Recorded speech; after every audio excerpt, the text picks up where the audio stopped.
I'm Clint with Brace Tool, and today I'm going to show you how to assemble a 2-inch GT hold down, which is used in optimization for landing a bumper spring in a well when you're not able to utilize a nipple. So we'll start with our expander collet. We'll install our O-ring. And our element expander, we'll install our O-ring in that as well. We take our expander housing, grease the inside of it, take our element expander, tap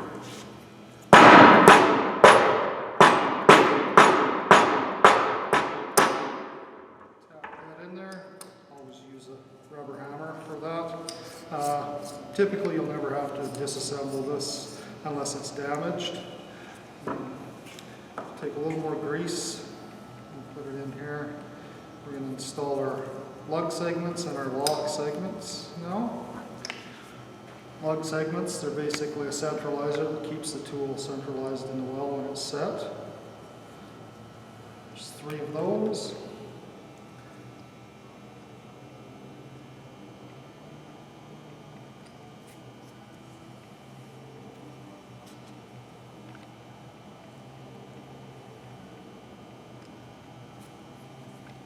So those are installed. I like to make sure my collar is down the farthest I can. Take my lock segments, hold them with my finger, and push them against the inside of the expander until they fall into the recess just below it. You want to make sure they're going into the recess just below it.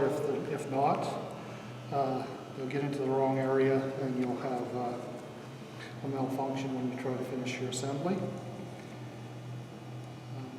Depending on the length of the lock segments, sometimes there will be 5, sometimes there will be 6. In this case we have 5. Once those are all installed, just run your finger around, you'll feel it. You'll feel there's not enough room for another one in there, so we don't install a 6th one. Take our mandrel, some grease on it. Now we have to set this on here gently. I like to keep this held down tight against here as we force our O-ring past the mandrel. Once that's down there, you pull that up into place. And you'll know it's in the right spot if this 1/4 inch hole aligns here. And you're able to slide a punch through it. Punch is there to hold that in place while you install your element. Slide your element on, take your element expander, slide that over the threads, down there. There's 2 spacers. Spacers are used to determine your OD of your element when you're setting it. Sometimes you need 2, sometimes you need 1. In some cases you may not need any. We'll install our top sub for the GT hold down.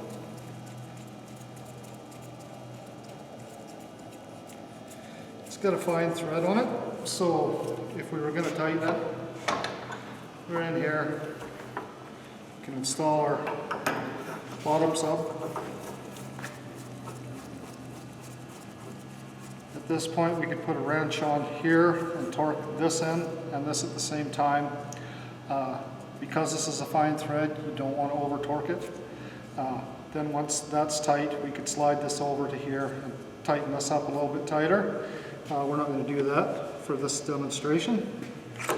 We'll pull out our punch, set on a bench, and I'll just function test it to show you how it operates. Jar down on it, which collapses the element, makes it flare out. The lock segments ride over the mandrel and lock it into place. It sets fairly easily. In this application, we put a slip stop on the bottom of it. It's a ratchet style slip stop. It has ratchets in it that lock it closed when it's shut. You install your bumper spring on top of it, tighten everything up, and it'll be ready to run in the hole. Typically we recommend running it and landing it on top of a collar stop or some other base to land it on. Thank you.